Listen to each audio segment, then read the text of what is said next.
Hello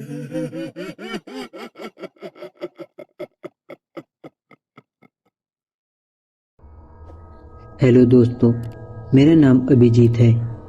मेरे साथ हुई यह घटना 2020 की है, जब पूरे देश में लॉकडाउन लगा था।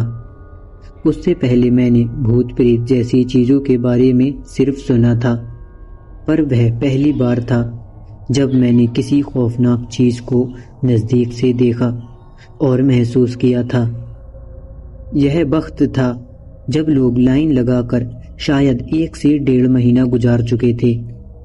उस दौरान मैं मुंबई के पनवेल इलाके में रह रहा था और मेरे घर वाले कुछ दिन पहले ही गांव में एक फंक्शन के लिए गए हुए थे। कुछ दिन बाद मैं भी गांव जाने वाला था, पर बदकिस्मती से उसी दौरान लॉकडाउन घोषित कर दिया गया। अच्छी बात यह थी कि मेरे सारे घर वाले गांव में सुरक्षित हैं, पर मैं अकेला यहाँ मुंबई में फंस चुका था। 1-1.5 महीने मैंने जैसे तैसे निकाले, पर फिर मुझे घर पर बहुत ज़्यादा बोर होने लगा। मेरे पास गांव जाने के लिए कोई भी ठोस कारण नहीं था, तो इस वजह से मुझे पास भी नहीं मिल रहा था। आखिरकार मैंने अपने रिस्क पर गांव जाने का फैसला किया। सोचा कि पुलिस से छुपते छुपाते किसी तरह कच्चे छोटे रास्तों से गांव तक पहुंच जाऊंगा। तो मैं अपने दोस्त की मदद से बाइक की टंकी फुल की और थोड़ा एक्स्ट्रा पेट्रोल बोतल में भरकर अपने साथ ले लिया। उसी रात 11 बजे के करीब मैं कुछ ज़रूरी सामान के साथ अपनी बाइक लेकर घर से निकल पड़ा। पूरे शहर में सन्नाटा था। एक अजीब सी खामोशी थी, जो शायद दुनिया में पहली बार महसूस की थी। किसी तरह पुलिस से बचते बचाते मैं पुणे तक पहुंच गया। जहां भी मुझे पुलिस नज़र आई, मैंने बाइक को ऐसे रास्तों से निकाला जहां का मुझे कुछ भी पता नहीं था। मैं बस मैप के भरोसे गाड़ी भगा रहा था और कुछ 3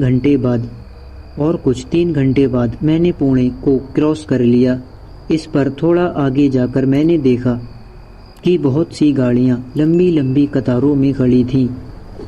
मैं समझ गया कि आगे जरूर चेकिंग चल रही होगी, तो मैंने बाइक को पीछे मोड़ लिया और मैंने दूसरा रास्ता देखा। और फिर कुछ 30 से 40 किलोमीटर पीछे जाने के बाद मैं उस कच्चे रास्ते से निकल पड़ा। वह रास्ता आगे जाकर बहुत ही खराब था। आसपास में कोई गांव नज़र नहीं आ रहा था और ना ही कोई मकान। मैं 30-40 की स्पीड से बाइक को भगा रहा था। कुछ आधे घंटे बाद उसी रास्ते पर मेरी बाइक अचानक से बंद पड़ गई। मीटर में पेट्रोल तो फुल दिखा रहा था, लेकिन अचानक से क्यों बंद हो गई मुझे समझ नहीं आ रहा था। उस चांद की रोशनी में होने की वजह से आसपास कुछ नज़र आ रहा था, पर वो रास्ता बहुत ही सुनसान और खामोश था। ऐसी खामोशी जो आपके अंदर डर भर दे। मैंने गूगल मैप पे देखा तो उस रास्ते से आगे एक गांव दिखाई दे रहा था, पर वह काफ़ी दूर था। मैं बाइक से उतरकर उसे चेक करने लगा। तभी मुझे सामने से पत्तों की सरसराहट के साथ साथ झाड़ियों के बीच से कोई चीज़ आगे सरकती हुई दिखाई दी। उस आवाज़ को सुन मैं एकदम शांत हो गया और वहीं बाइक के पीछे छुप गया। मोबाइल की टॉर्च को बंद कर दिया और चांद की धुंधली रोशनी में सामने देखने की कोशिश करने लगा। रास्ते के किनारे एक बड़ा सा पेड़ था। ऐसा लग रहा था जैसे कोई मुझे वहाँ से छुपकर देख रहा हो, पर उसे देखने के बाद मेरा डर थोड़ा कम हो गया था, क्योंकि उस आकार को देख इतना तो पता था कि वहाँ कोई जानवर नहीं है।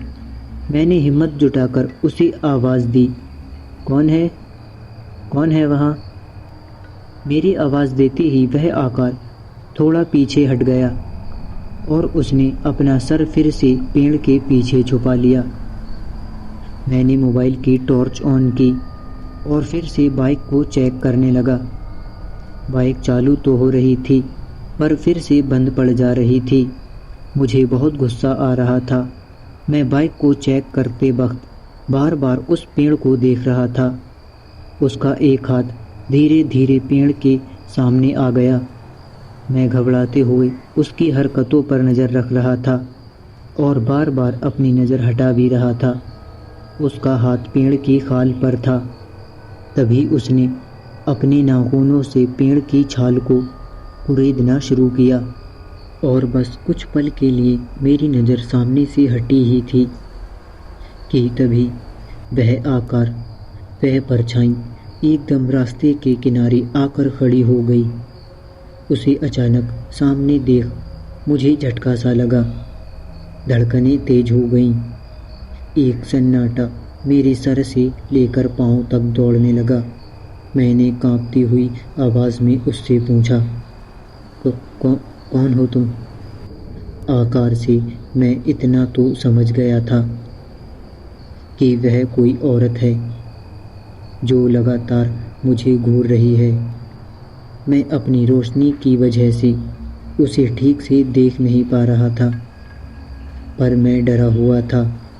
मैं बाइक को छोड़कर वहाँ से भागने की सोच भी नहीं सकता था, और भागकर जाता भी तो कहाँ। आसपास में कोई ना घर था और ना ही कोई गांव था। मैंने फिर थोड़ी हिम्मत करी उससे पूछा, क्या चाहिए तुम्हें?" उसने अपना एक हाथ उठाते हुए सामने रास्ते की ओर इशारा किया। उसके उस अजीब बर्ताव की वजह से मुझे खतरा महसूस हो रहा था। मैंने धीरे धीरे गाड़ी का स्टैंड निकाला और बाइक को धकेलता हुआ आगे जाने लगा। कुछ दूर जाने पर मैंने बाइक के शीशे में देखा, वह वहीं खड़ी थी। उस परछाई से थोड़ा दूर जाने पर मैंने बाइक को ज़ोर ज़ोर से किक मारना शुरू किया। मैं और मेरा नसीब अच्छा था, बाइक झट से स्टार्ट हो गई। इस बार पीछे देखने तक की मुझे में हिम्मत नहीं थी। एक अच्छा रास्ता होने के बावजूद मैं बाइक को स्पीड से भगा रहा था। कुछ 2-3 किलोमीटर आगे जाने के बाद मैंने बाइक सड़क के रास्ते ले ली। शायद गांव नज़दीक आ चुका था, क्योंकि रास्ते पर स्ट्रीट लाइट नज़र आ रही थी। अब जाकर मुझे थोड़ी राहत महसूस हुई। मैंने एक लाइट के नीचे बाइक को रोक दिया, लेकिन अब बाइक से उतरने की मुझ में हिम्मत नहीं थी। बस मैंने बाइक पर बैठे बैठे एयरबैग को आगे लिया और उसमें से पानी की बोतल निकालकर अपने मुंह पर पानी मारने लगा और थोड़ा पानी पी लिया। जैसे ही मेरी नज़र स्ट्रीट लाइट के नीचे गई, वहाँ लाइट बंद चालू हो रही थी और वहाँ पर एक परछाई खड़ी थी, वैसी ही परछाई जैसी मैंने अभी कुछ देर पहले देखी थी। धुंधली रोशनी में मुझे वो ठीक से नज़र नहीं आ रही थी, लेकिन उसे देख अब मेरे हाथ पांव थरथराने लगे थे। दिमाग सुन्न हो चुका था। अब वो आकृति बिल्कुल मेरे सामने खड़ी थी। मेरी हालत और ज़्यादा ख़राब हो गई। मैंने किसी तरह बाइक को स्टार्ट किया और इस बार 80-90 की स्पीड से बाइक को भगाया। फिर एक बार मैं उस परछाई को पीछे छोड़कर आगे चला गया था। मेरी सांसें अब भी तेज़ चल रही थीं, जैसे कि मैंने वह रास्ता दौड़कर पार किया हो। कुछ दूर जाने पर मैंने बाइक के शीशे में देखा और मेरी जान ही निकल गई। वह औरत मेरी बाइक के पीछे बैठी हुई थी। उसका उधड़ा सफ़ेद चेहरा बिल्कुल मेरे चेहरे के पास था। आँखों की जगह 2 काले गड्ढे थे और उसके चेहरे पर एक शैतानी हंसी थी। पता नहीं, पर मैं उस वक्त बाइक को बहुत तेज़ चला रहा था। मेरा पूरा शरीर हद से ज़्यादा काँप रहा था। अचानक से मुझे बहुत ज़्यादा ठंड लगने लगी। मुझे बस इतना याद है कि आगे जाकर मैं किसी चीज़ से टकरा गया था। उसके बाद पता नहीं मेरे साथ क्या हुआ था। मुझे जब होश आया तो मैं किसी गांव के अस्पताल में था और कोई आदमी मेरे पास बैठा हुआ था। कोरोना की वजह से लोगों को अस्पताल में आने के लिए इजाज़त नहीं थी। मैं अब भी सदमे में था। मैं बस आसपास क्या चल रहा है वह समझने की कोशिश कर रहा था और कुछ देर बाद एक बार कुछ लोग आकर मुझे देखकर चले गए। तब उनमें से एक आदमी ने बताया कि मैं एक पेड़ से टकराकर बेहोश पड़ा हुआ था। वह गांव के बीच का शमशान जाने का रास्ता था। सुबह गांव के कुछ लोगों ने मुझे वहां पड़ा हुआ देखा और मुझे उठाकर अस्पताल में भर्ती कर दिया। वैसे तो मेरी हालत उठने लायक नहीं थी। हाथों और पैरों पर बहुत ज़्यादा जख्म थे। जख्म नहीं भी होते तो भी वहाँ से जा नहीं सकता था, क्योंकि डॉक्टर ने मुझे 14 दिन तक अस्पताल में रहने को कहा था। दोस्तों, औरत कौन थी यह भी मुझे नहीं पता चला, पर भला हो उस गांव वाले का जिन्होंने मेरी जान बचाई और 14 दिनों तक मेरा ख्याल रखा। दोस्तों, आपने भी कभी ऐसे अनजान रास्तों से सफ़र किया हो और ऐसी किसी ख़ास घटना का अनुभव किया हो तो मुझे कमेंट करके ज़रूर बताएं। मिलते हैं नेक्स्ट वीडियो में।